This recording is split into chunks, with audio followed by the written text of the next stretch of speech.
नमस्कार, मैं इंद्रजीत पाल गिरमिटिया चैनल में आपका एक बार फिर से स्वागत करता हूं। दोस्तों, पिछले अंक में हमने बताया था कि अफ्रीकी दासों की आज़ादी के महज 1 महीने बाद ही भारतीय गिरमिटिया की शुरुआत हो गई थी और 9 सितंबर 1834 को 36 धनगर बिहारी हिल कुलियों को अंग्रेज़ मॉरिशस में भेजकर दासों के व्यापार का नया रास्ता खोल दिया था। इस व्यापार का पहला डेस्टिनेशन मॉरिशस स्वयं बना। मॉरिशस के महात्मा गांधी आर्काइव से प्राप्त इस वीडियो में पोर्ट लुइस के कुली घाट पर हिंदुस्तानी मजदूरों को उतरते हुए देखा जा सकता है। प्रारंभ में प्लांटेशन मालिकों ने अप्रेंटिस के नाम पर पुराने दासों से ही अगले 6 साल तक काम चलाया, परंतु यह व्यवस्था भी बहुत दिनों तक काम नहीं आई और अश्वेत अफ्रीकी दासों को जो अप्रेंटिसशिप थे वो भी खेतों को छोड़ने लगे। मॉरिशस ब्रिटिश कॉलोनी के तत्कालीन मजिस्ट्रेट के अनुसार 31 मार्च 1839 को प्लांटेशन से अप्रेंटिसशिप का समय समाप्त होने से पहले ही 9000 अफ्रीकी दासों ने स्वयं प्लांटेशन मालिकों को पैसा देकर अपनी आज़ादी खरीदी थी। आज़ाद हुए इन दासों में से एक भी काम करने के लिए वापस खेतों पर नहीं आया। अंग्रेज़ों ने सस्ते मजदूरों के विकल्प के तौर पर हिंदुस्तानियों पर गिरमिटिया व्यवस्था शुरू होने से काफ़ी पहले विचार करना शुरू कर दिया था और इस दिशा में कदम बढ़ाते हुए 1816 के प्रारंभिक दौर में ही जेलों में बंद अपराधियों को सबसे पहले अपने जाल में फंसाया और 500 कैदियों को मॉरिशस में एक सड़क बनाने के लिए जेल से निकाल कर भेज दिया। अंग्रेज 1828 तक मॉरिशस की भूमि पर 1088 हिंदुस्तानी कैदियों को उतार चुके थे। इनमें अंडमान की जेल में काले पानी की सज़ा काट रहे कैदी भी शामिल थे, जिनको हिरासत से मुक्ति के नाम पर भेज दिया गया। दोस्तों, बचपन से हम यही पढ़ते सुनते और लोगों को बोलते देखते आ रहे हैं कि भारत 200 सालों तक अंग्रेज़ों का गुलाम रहा, लेकिन मेरी समझ में वह दौर एक सत्ता को हटाकर अपनी सत्ता स्थापित करने जैसा ही था।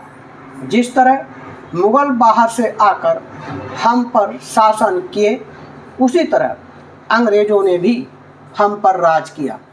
जनता उनके राज में शोषण और अत्याचार की शिकार हुई, इससे कोई इनकार नहीं कर सकता।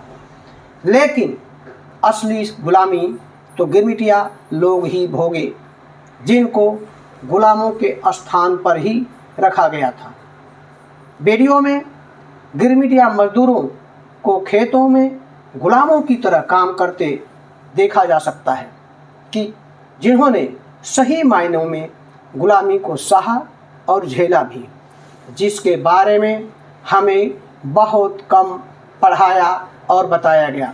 इतिहास की दृष्टि से भी इस ऐतिहासिक घटना पर कम ही पड़ी। इस अघोषित गुलामी पर भारत से ज़्यादा पश्चिमी देशों के इतिहासकारों और लेखकों की नज़र पड़ी। गिरमिटिया की विदेशी ज़मीन पर होने वाली दुर्दशा और दासत्व के बारे में 1876 में गिरमिटिया बनकर फिजी गए, जहां उन्होंने 21 साल बिताने के बाद 1814 में वापस भारत आए। तोताराम संध्या ने हिंदी में पहली बार एक पुस्तक लिखकर हिंदुस्तान की जनता को बताया और यही पुस्तक आगे चलकर हिंदुस्तानी गिरमिटिया व्यवस्था को समाप्त करने वाले आंदोलन का मुख्य आधार बनी। दोस्तों, अब बात मॉरिशस के गिरमिटिया के संघर्षों की करते हैं। 2 नवंबर 1834 को 36 गिरमिटियों का पहला जत्था ब्रिटिश इंडिया के कलकत्ता, जो अब कोलकाता हो गया है, से ब्रिटिश मॉरिशस के पोर्ट लुइस के अप्रवासी घाट पर लंगर डाला।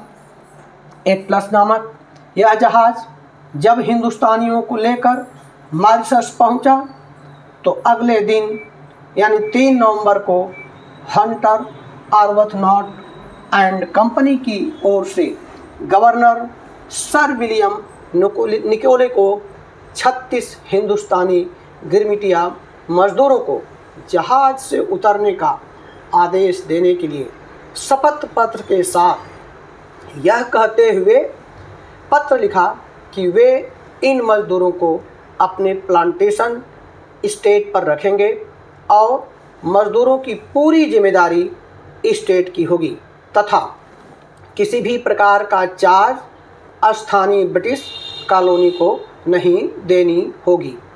मजदूरों को प्लांटेशन पर रखने से पहले आर्बथनॉट एंड कंपनी को स्थानीय ब्रिटिश कॉलोनी के ट्रेजरी में गारंटी के तौर पर धनराशि जमा करानी पड़ी थी, जो उसे मजदूरों के 5 साल का एग्रीमेंट समाप्त होने के बाद मिलने वाला था। दोस्तों, 4 नवंबर को ब्रिटिश गवर्नर से आदेश मिलने के बाद 36 हिंदुस्तानी मजदूरों को पहुंचने के 2 दिन बाद जहाज़ से उतरने का परमिशन मिला।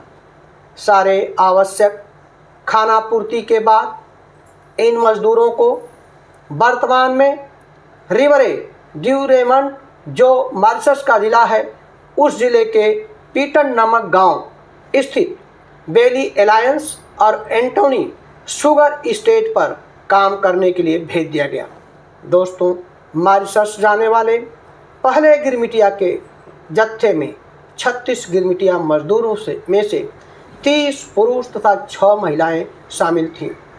एग्रीमेंट के अनुसार पुरुष गिरमिटिया को 5 रुपये, महिलाओं को 4 रुपये, जबकि गिरमिटिया के सरदारों को 10 रुपये तथा उसके सहायक को 8 रुपये महीने मजदूरी तय की गई थी, जिसमें से 1 रुपये हर महीना ब्रिटिश प्लांटेशन कंपनी 5 साल बाद गिरमिटिया को वापस घर वापसी के लिए टिकट के चार्ज के रूप में काट लेती थी। इसी के साथ एग्रीमेंट में गिरमिटिया मजदूरों के खाने, रहने के लिए जगह तथा कपड़ा देने की भी शर्त शामिल किया गया था। एटलस जहाज़ पर गिरमिटिया मजदूरों को चढ़ाए जाने से पहले उन्हें 6 महीने की मजदूरी अग्रिम दी गई थी। दोस्तों, आज के लिए बस इतना ही। फिर मिलते हैं अगले अंक में इससे आगे की कहानी के साथ। तब तक के लिए धन्यवाद। नमस्कार।